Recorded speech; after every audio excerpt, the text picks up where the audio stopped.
Some places aren't abandoned because they're forgotten. They're abandoned because something went wrong. Across the United States, there are locations that weren't left to decay, reclaimed by nature, or slowly erased by time. They were shut down deliberately. Entrances filled with concrete, doors welded shut. Tunnels buried, flooded, or sealed behind layers meant to last forever. No plaques explain why. No reports detail what was inside. Just barriers and silence. Because when a place is sealed instead of abandoned, it means someone decided it was safer if no one ever went back. Lock your doors, put on your headphones, because after this video, you'll never see abandoned places the same way again. The Centralia mine fire sealing zones. Centralia was never meant to disappear. It was a working town, schools, churches, front yards trimmed every weekend. But beneath its streets, something ignited in 1962. A coal seam caught fire. At first it seemed manageable, then it wasn't. The fire spread through abandoned mine tunnels, branching endlessly beneath the town like veins that couldn't be cauterized. As the years passed, the danger moved upward. Carbon monoxide seeped into basements. Sinkholes opened without warning. In one incident, a child nearly vanished into the ground when the earth collapsed beneath his feet. Officials declared the fire uncontrollable. Homes were bought out, streets were emptied, Centralia was erased from maps. But evacuation wasn't the final step. What followed was something more permanent. Mine entrances were deliberately sealed, shafts filled with concrete, ventilation points buried under tons of earth. Some tunnels were capped so completely that even their original locations were removed from public records. This wasn't abandonment, it was containment. Internal documents later confirmed that sealing wasn't only about preventing entry, it was about controlling airflow. The fire feeds on oxygen. Cut the air, slow the burn. But the measures went further than expected. Entire subsurface networks were closed off, even in areas where the fire hadn't yet reached. Officials feared that if left open, the tunnels could act as conduits, spreading toxic gases far beyond Centralia's borders. What makes the sealing unsettling is how final it was meant to be. Concrete barriers were designed to last decades. Some were reinforced with steel, others were buried so deeply that reopening them would require industrial excavation. No plans for re-entry were ever published, no future assessments scheduled. Locals noticed how quickly access vanished. Paths once used by surveyors and firefighters simply ended. Old mine maps were classified or removed from circulation. Even researchers struggled to obtain accurate schematics of what lay beneath the town. The underground became a blind spot by design. Today the fire still burns. Temperatures underground remain high enough to warp instruments. Gases still vent through cracks in the pavement. Smoke still escapes on cold mornings. But the sealed zones remain untouched, hidden beneath grass and concrete, holding a disaster that no one believes can be extinguished. Centralia isn't haunted by ghosts. It's haunted by something worse. A problem so persistent that the only solution was to bury it alive and pretend the ground itself could keep a secret. Because when a place is sealed instead of repaired, it means someone decided the cost of knowing what's inside was too high. The sealed structures of Elkmont. Elkmont was never meant to vanish overnight. It began as a resort town in the early 20th century. Vacation cabins, hotels, laughter echoing through the trees. Families came for summers. Children learned the shape of the river by heart. When the land was absorbed into Great Smoky Mountains National Park, the town didn't disappear. It was simply left behind.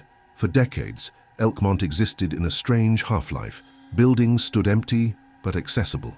Doors unlocked. Floors creaking under curious footsteps. Visitors wandered freely, photographing peeling paint and moss-covered porches. It felt abandoned, but not forbidden. That changed quietly. Beginning in the early 2010s, park crews returned with a different purpose. Some structures were restored, others were not. Instead of renovation or demolition, officials chose a third option: sealing. Doors were boarded from the inside, windows reinforced, foundations stabilized and locked in place. Certain cabins were filled with structural supports and closed permanently, without public explanation. What unsettled longtime visitors was how selective the process was. Buildings in similar condition received completely different treatment. One cabin reopened to tours. Another a few yards away was welded shut. No public criteria explained the choices. No reports detailed what made one structure salvageable and another untouchable. Then came the underground work. Former maintenance staff later confirmed that crawl spaces and access points beneath several Elkmont structures were deliberately sealed, not collapsed by neglect, intentionally closed.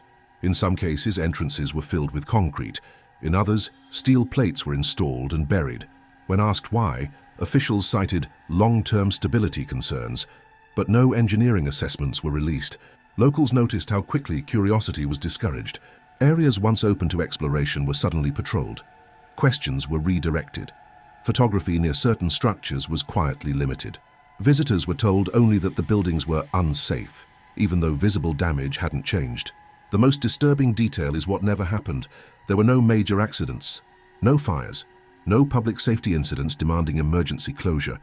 Whatever prompted the sealing wasn't dramatic enough to make headlines or too sensitive to explain. Today, Elkmont still exists. You can walk its roads. You can see the cabins through the trees. But some structures remain sealed tight, untouched, as if frozen at the exact moment someone decided they should never be entered again. No plaques explain why those doors are closed, while others remain open. No archive tells the full story of what was found beneath the floors or inside the walls. Just silence, reinforced with wood, steel, and policy. Elkmont wasn't erased, it wasn't destroyed, it was curated. Because when a place is sealed instead of demolished, it suggests the problem wasn't the building itself. It was what couldn't be allowed to remain accessible. The missile silos that were permanently sealed. Across the plains of Montana, the Cold War never fully ended. It simply went underground. For decades, intercontinental ballistic missile silos dotted the landscape, concrete cylinders buried deep beneath wheat fields and ranch land, connected by tunnels designed to survive a nuclear strike. When the Cold War thawed, the public was told these sites were decommissioned. What they weren't told was how final that decision would become. Beginning in the early 1990s, missile crews left their posts for the last time. Launch keys were removed, systems powered down, but instead of dismantling the silos, the government chose another solution: sealing them. Access shafts were filled with reinforced concrete. Blast doors were welded shut. Elevator systems were crushed in place. In many locations, entrances were buried so completely that the land above was regraded to erase any sign a facility had ever existed. Officials described the process as routine compliance with arms reduction treaties, but the scale of the sealing raised quiet concerns. These weren't temporary closures. They were engineered to be permanent. Some silos were entombed with thousands of tons of material, making future access nearly impossible without heavy industrial excavation. No plans for reopening were filed, no inspections scheduled. The sites were meant to disappear. Local contractors who worked on the sealing projects later recalled unusual instructions. Certain chambers were to be filled first. Some access points were sealed before equipment was removed. In a few cases, workers were told not to document interior conditions beyond basic compliance photos. When asked why, supervisors cited classification overlap. No further explanation followed. What makes the Montana silos especially unsettling is what remains inside them. Not missiles, but infrastructure. Miles of cabling, control rooms, backup systems. Equipment designed to operate independently for months. All of it entombed, untouched, and officially unreachable. Environmental assessments acknowledged the presence of hazardous materials, but offered no long-term monitoring plans beyond containment. Satellite imagery still reveals their locations, if you know what to look for. Odd clearings, circular scars in the land, access roads that lead nowhere. But on the ground there are no signs, no warnings, no markers, just open fields where something enormous was deliberately buried. Residents living near former silo sites noticed a final detail. Federal access restrictions remained in place long after decommissioning. Airspace limits, survey limitations, trespassing enforcement. The weapons were gone, but the secrecy stayed. Today, these sealed silos sit quietly beneath Montana soil, colder than the winter above them. Not abandoned, not dismantled, just locked away, as if the safest option was to leave the past exactly where it was, sealed, undocumented and unreachable. Because when something powerful is buried instead of removed, it suggests the danger wasn't only what it could do, it was what it still represents. The sections of Hoosac Tunnel that were never reopened. The Hoosac Tunnel was once called the Bloody Pit, nearly 5 miles of rock drilled straight through the Berkshire Mountains, built in the 19th century at a cost so high it became legend. Workers died in explosions, cave-ins and accidents so frequent that newspapers stopped counting. When the tunnel finally opened, it was hailed as an engineering triumph. What few people realized was that it was never truly finished, only stabilized enough to use.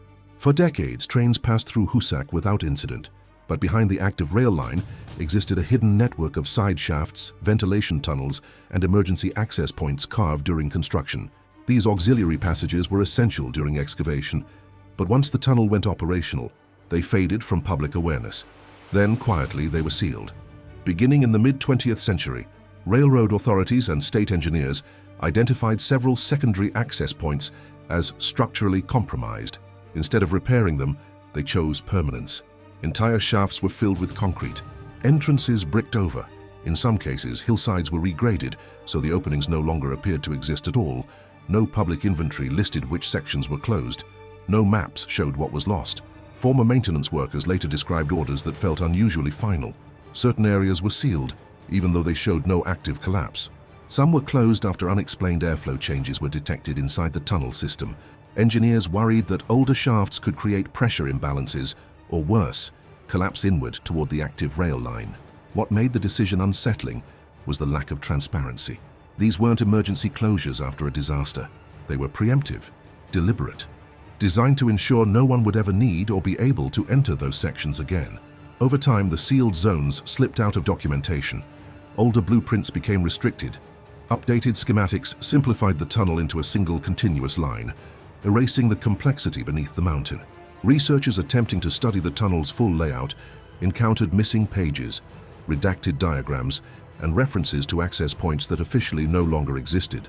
Locals noticed physical clues, concrete scars on rock faces, retaining walls that served no visible purpose, drainage pipes leading into sealed stone, places where the mountain looked slightly too smooth, as if something had been buried just behind it.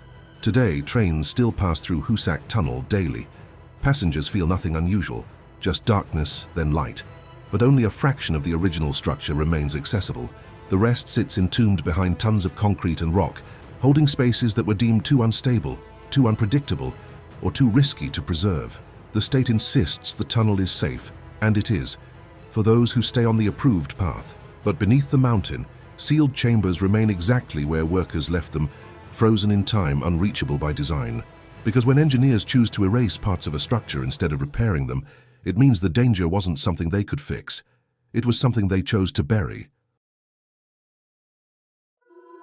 The Berkeley Pit access shafts that were intentionally flooded. From the air, the Berkeley Pit looks unreal, a massive crater carved into the earth, filled with water so dark it absorbs light. Once one of the largest open-pit copper mines in the world, it powered Butte for nearly a century. When mining stopped in the early 1980s, the public was told the pit was abandoned. That wasn't true. It was sealed, slowly, deliberately, and forever. Beneath the pit once existed a complex network of underground shafts, tunnels, and access points connecting to older mines across the region. When operations ceased, engineers faced a choice: dismantle the underground infrastructure or let nature erase it. They chose a third option. They let it drown. Groundwater pumps were shut off on purpose.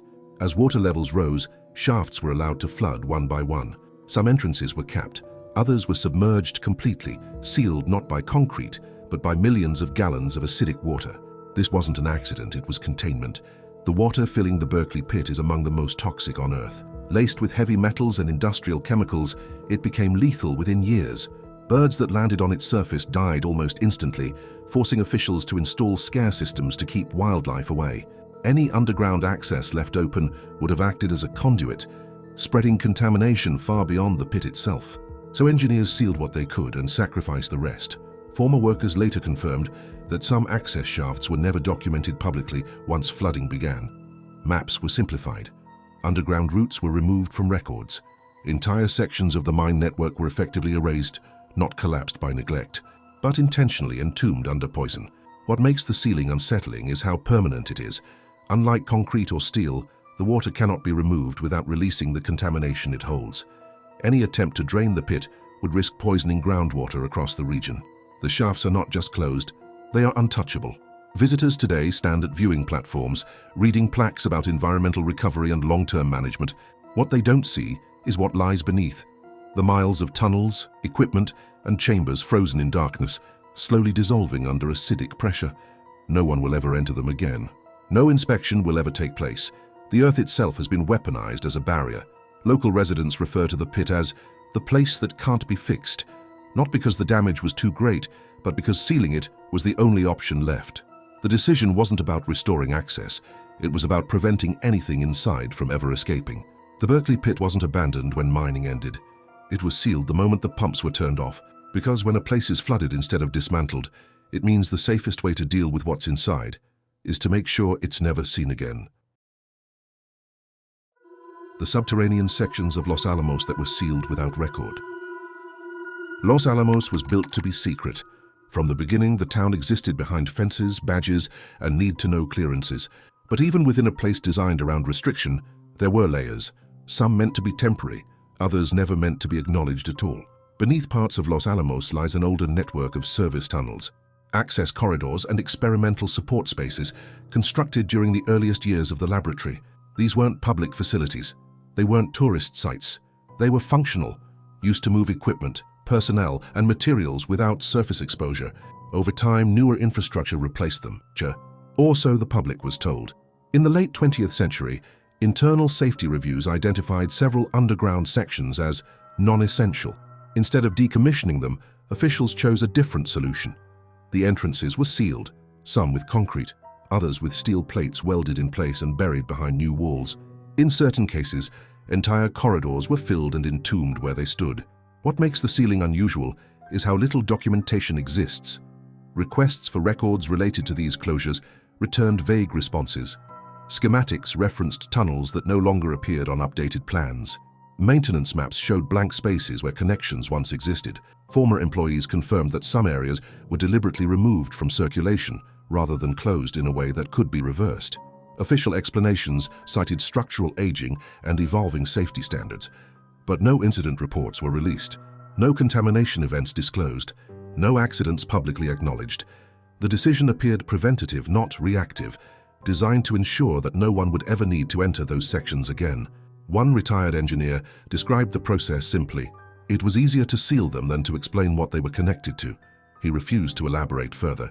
Workers involved in later renovations noticed strange inconsistencies, hallways that ended too abruptly, floor plans that didn't align with physical measurements, doors that appeared on older diagrams but no longer existed in the building itself. In some cases, walls were thicker than necessary, hiding voids no longer meant to be accessible. What remains unsettling is that Los Alamos is still active. Research continues, new buildings rise, security evolves. Yet beneath it all, sealed sections remain exactly where they were left, containing equipment, materials, and spaces that were deemed safer to bury than to dismantle. No public marker indicates where those underground areas begin or end. No warning plaques explain what was sealed or why. The closures were not meant to inform, they were meant to disappear. Los Alamos has always asked the world to trust its silence, to believe that what isn't shared doesn't matter. But when parts of a facility built on transparency through secrecy are sealed without record, it suggests something more than routine caution. It suggests that some knowledge isn't classified to protect the public. It's sealed to prevent questions that were never meant to be asked. 6 places, all still here, all deliberately sealed. These weren't ruins left to decay or projects abandoned by time. They were decisions, calculated endings, moments where someone looked at what existed beneath the ground, behind the doors, inside the tunnels, and chose permanence over access. When a place is abandoned, it can be explored. When it's sealed, it's meant to be forgotten. And that's what ties these stories together. Concrete poured not to build, but to erase. Water released not by accident, but by design. Doors welded shut not because no one cared, but because someone cared too much about what might happen if they were opened again. If you made it this far, thank you. These stories aren't meant to shock, they're meant to linger. Leave a like if one of these places stayed with you longer than it should have. Tell us which sealed site unsettled you the most, and which place you think should never have been closed at all. But remember, some places aren't abandoned because they're empty. They're sealed because something inside was never meant to come back out.